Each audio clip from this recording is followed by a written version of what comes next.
Assalamualaikum warahmatullahi wabarakatuh. Apa kabar Abdumi viewers semuanya? Mudah-mudahan selalu diberkahi dan dilimpahi rahmat oleh Allah Subhanahu wa taala ya. Sehat-sehat terus buat kalian semua pokoknya. Di video kali ini ada sambungan dari part 1 yang beberapa waktu lalu aku upload tentang 7 kisah inspiratif dari para difabel. Kemarin udah ada 2, yang belum tahu nonton dulu di part 1-nya baru sambung ke sini ya. Kalau kemarin udah ada 2, berarti sekarang tinggal 5. Nah, ini yang akan kita bahas. Siapa aja sih mereka? Let's check this out, jangan kedip ya. 1. Stephen William Hawking. Stephen Hawking punya nama panjang Stephen William Hawking, lahir di Oxford, Britania Raya atau Inggris maksudnya, itu pada tanggal 8 Januari 1942. 8 Januari? Sama dong kayak aku. Pantesan, inilah jawaban kenapa aku ngerasa banget kalau kecerdasan aku tuh beda tipis sama dia.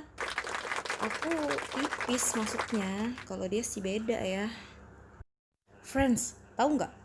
Steven kecil ini bisa baca baru umur 8 tahun loh. Si Mas Steven ini pertama kali kuliah di Universitas Oxford itu umur 17 tahun. Terus masuk ke Universitas Cambridge untuk mengambil gelar PhD atau PhD. PhD ini bukan Pizza Hut Delivery loh, Mak. PhD ini kepanjangan dari Doctor of Philosophy, sebuah gelar kehormatan dalam bidang keilmuan selain teologi, hukum, dan medis. Beda loh ya sama gelar doktor. Kalau dokter tuh kelarnya S3 ngono. Pas tahun 1963 kan kena ALS tuh, penyakit langka yang menyerang sistem saraf dan melemahkan otot serta mempengaruhi fungsi fisik.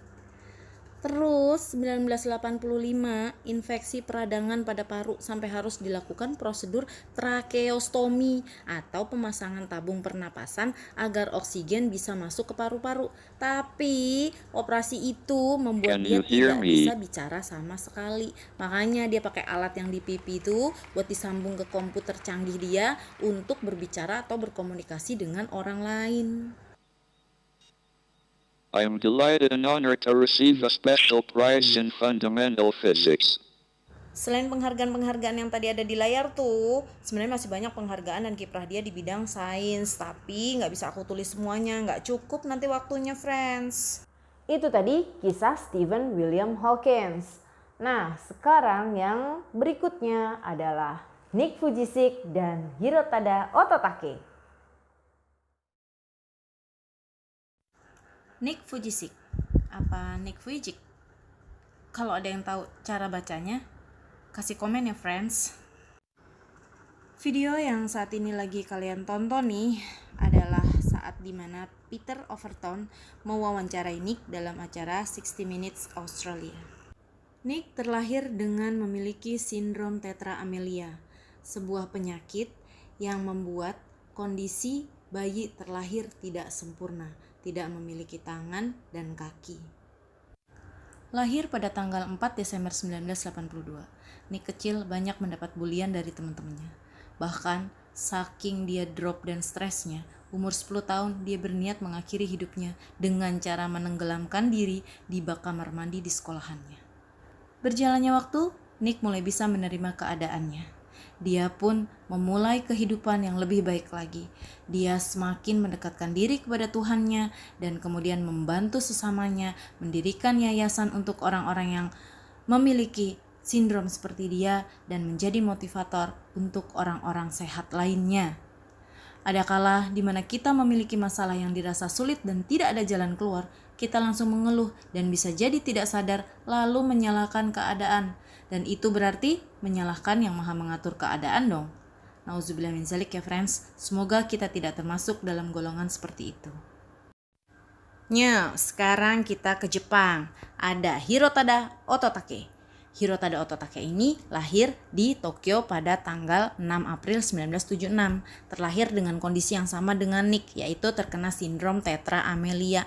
Pernah suatu hari saat dia pulang sekolah, bilang sama orang tuanya mau main basket. Bingung orang tuanya gimana caranya Hiro mau main basket, tapi dia tetap semangat latihan, ngikutin kejuaraan di sekolah tersebut sampai pas hari dimana dia lomba banyak banget yang nonton. Antusiasme dari para penonton itu makin menyemangati hidup dia dan membuat Hiro Tada tumbuh menjadi sosok yang dikagumi karena kekuatan hati dan kemampuannya mengubah kekurangan dalam diri dia menjadi sebuah kelebihan memang patut diacungi jempol. Tak hanya basket, Hiro Tada juga mampu melakukan olahraga lain seperti renang dan sepak bola. Terus akhirnya dia membuat buku yang berjudul No One's Perfect. Buku itu berkisah tentang sebagian perjalanan hidupnya.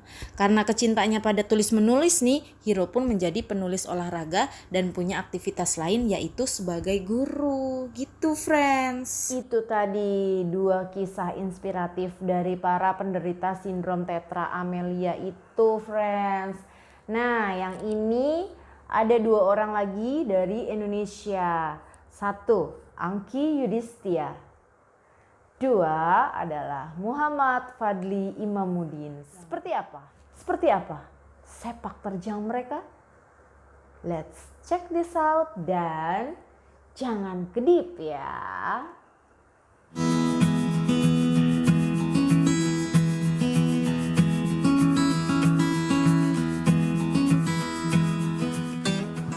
Perasaannya unbelievable ya. Jadi kadang-kadang saya sendiri juga shock ketika Bapak ngomong seperti itu. Saya memberikan tugas tambahan kepada Mbak Anggi sebagai juru bicara. Coba kita sebentar bayangin.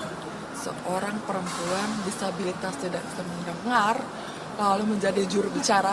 Itu kayaknya impossible ya. Tapi dan itu yang terjadi, ya kan. Jadi aku ajar gini, aku ajar harus pakai alat bantu sebentar. Lepas alat bantu aku ya. Nah, jadi kan harus menggunakan alat bantu dari setiap apapun keadaannya. Jadi sama ini mungkin aku lebih banyak ketemu dengan apa yang berhubungan dengan pekerjaan aku. Sekarang akan bertemu lebih banyak orang karena sebagai juru bicara gitu. Tapi kadang-kadang saya juga bertanya, Bapak yakin memilih saya? Nggak salah pilih ya, ya kan?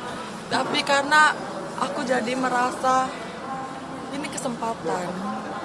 Bapak Presiden itu berusaha untuk membuka ruang kepada kita disabilitas dan perempuan untuk bisa tidak hanya berdaya di masyarakat tapi untuk berdaya di dalam ring 1.